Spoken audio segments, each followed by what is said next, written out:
She says the police officer fell in front of him. Let's press him on that. And how did you know he was a police officer? You obviously have no idea how powerful my deductive reasoning skills are. With one glance, I could tell just what kind of occupation he held. That shoddy do-it-yourself house of the cheap, low-quality shoes. I suppose he was also wearing an officer's uniform. Oh, that's right. He was wearing an officer's uniform. Shouldn't that statement have come first? Wow, that's pretty impressive. Hey, Nick, do you think he's figured out what I do? Even I haven't figured that out yet. Without a thought, I looked up, and there I met the eyes of a charming young lady. Are you sure you got a good look at her face? Animals have this thing called an eye, Mr. Wright. They use this eye to see things. In the case of humans, we have two of them. Yes, even you.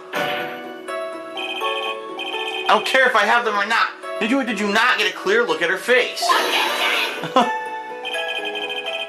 That's what the witness was just about to get to. I would like to request that Mr. Wright not use such a loud voice during questioning. Sustained. Mr. Wright, please refrain from raising your voice in this court. Then please don't make me have to raise my voice. Are you finished? I'd like to continue if that's alright with you. Of course I remember her sweet face. It was that of the pretty defendant there. So you're sure you're not mistaken? Please, don't confuse your pitiful train wreck of a life with mine.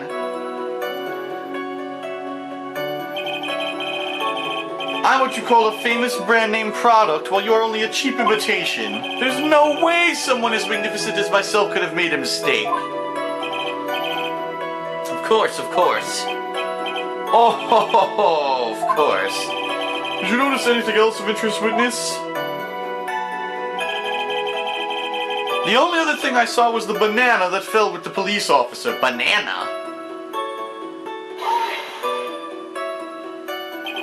The banana? Well, it was actually more than just one. More like a bunch of bananas.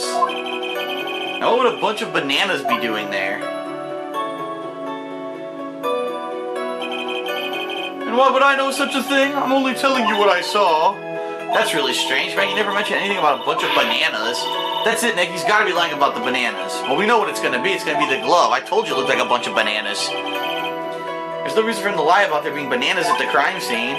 And what if it's not a lie? Well, maybe he thought he was seeing one thing and it was something else. If he mistook something else for a bunch of bananas, then that would be an inaccuracy. Think, Phoenix, think. My client is innocent. There's no way he could have seen what he says he did. Which means if we could somehow show he's lying, yeah, that's exactly what we need to do.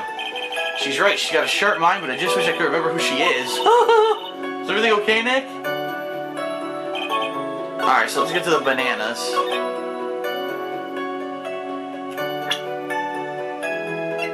Here we go. We got him. Mr. Wellington, I believe I have the bananas you saw right here. Oh, so you knew about the bananas too? Why didn't you say so earlier? But don't think you can use this as a way to pull more information out of me. And that's where you'd be wrong. Well, Mr. Wright, what is the meaning of this? Isn't that the baseball glove?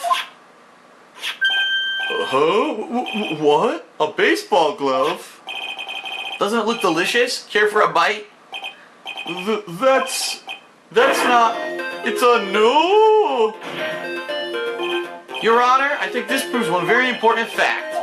This witness knows nothing about baseball or loves bananas. No, obviously has bad eyesight. By the way, just how bad are your eyes? Huh? What are you asking me about this all of a sudden? Your Honor, it's very simple to mistake a glove for a bunch of bananas. He goes, no, I don't think so. Objection overruled. You're one of those people. Yes, you know what I mean. You're like those people who refuse to accept Galileo. You use blah, blah, blah, blah, blah. Sure, in the end, we found out that in fact this is a glove, and viewed from afar, I think there's room enough for doubt, don't you? And that is why I asked you how bad your eyesight is. They're both 2200. I suppose you're going to tell me that's terrible, right? Why are you not wearing your glasses today then? Oh. That's because I lost them recently, you see. Of course, I was planning on getting a new pair made right away. But you know, my glasses are no ordinary glasses, so to replace them... How about when you witnessed the crime? Were you wearing your glasses then? How about it, witness? You're an unrelenting evil man. You're like one of those people who predicted Joan of Arc. She was brave and courageous. Well, she didn't do anything wrong, but she was gruesomely burned at the... Which boils down to you were not wearing your glasses at that time.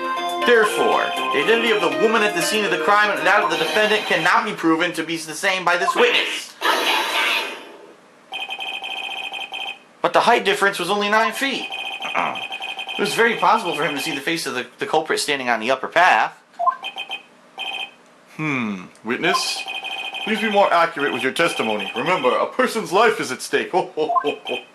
Yes, Your Honor. No, then, please continue with your testimony. Please tell the court what happened next in the moments after you witnessed the crime. More testimony, huh? What happened next? The girl on the upper path ran away as soon as she realized I was there. After that, I immediately called the police station to report the crime. It must have been 6:45 p.m. when I made the call. They must have a lot of free time on their hands since they showed up within 10 minutes. Huh. So the person who was on the upper path saw you and ran away. Yes, that is correct. Which is why even someone with a superior brain like mine can understand that the girl is the murderer. You may question the witness now, Mr. Wright.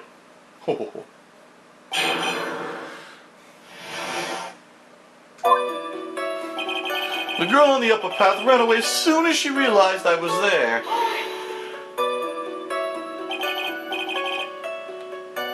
She ran away just like that?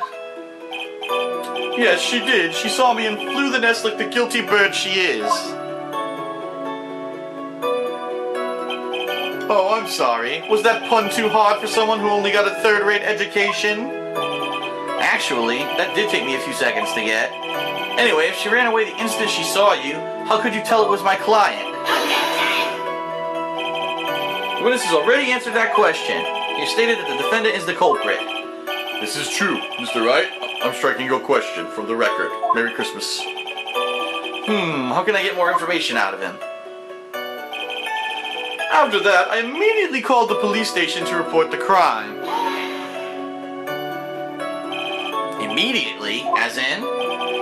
As in immediately. I mean, sure, a minute might have elapsed before I did, but that's the duty of every good citizen. Or did they not teach you that at your pitiful school? You think people learn about how to call the police in college? Hey, Nick, I think you should take a look at the court record for a sec. Huh? It must have been 6:45 p.m. when I made the call. Alright, so hold on. Let's look at the court record.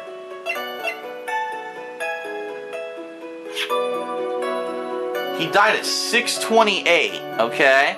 This guy says he didn't call till 6:45, so what the hell was he doing for over 15 minutes? Here we go. Oh, sounds like it worked. The music stopped. It means it works. Mr. Wellington, would you please take a look at this? You mean the victim's autopsy report? According to this, the murder occurred at 6:28 p.m. So what of it? You said that you called the police immediately after the murder took place. However, by the time you called the police, it was already 6:45 p.m. There's clearly a 15-minute gap here. Do you deny it? I think this court would like to hear what you were doing during this 15-minute gap. Grrr. The witness was in shock at the time after witnessing a terrible murder. It's only to be expected that he would be a little dazed. 15 minutes is hardly what I would call a little dazed. Mr. Wellington? Yes? Explain yourself. What were you doing during those 15 minutes? Answer the question. Telephone, spit it out! I was searching for a phone booth.